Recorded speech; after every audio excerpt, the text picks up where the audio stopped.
জীৱনত হয়তো বেছি কমফৰ্ট বিচাৰিলে আগবাঢ়ি যাব নোৱাৰিম সেয়েহে কিছুমান আনকমফৰ্টেবল বস্তুও বহুত ভাল হয় তেনেদৰে আজি আমি আহি পালোঁ গুৱাহাটীত আহিকে আমাৰ অডিটৰিয়ামত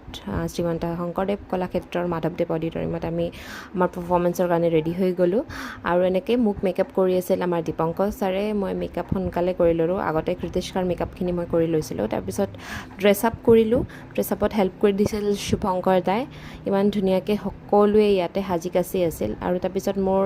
ফেচত ছাইডত কলকা আঁকি আছিল আমাৰ মেকআপ আৰ্টিষ্ট বিশালে যোনটো বহুত ধুনীয়া হৈছিল তাৰপিছতে মই লগাই ল'লোঁ মাথাৰ মানে খোপাৰ ফুলখিনি তাৰপিছত এয়া ফাইনেল লুক মোৰ পাৰফৰ্মেঞ্চ হৈ গ'ল তাৰপিছত বেক ষ্টেজত এনেকৈ হাফ কষ্টিউম এৰাই ল'লোঁ আৰু শাড়ীখন এনেকৈ পিন্ধি ল'লোঁ তাৰপিছত মই অলপ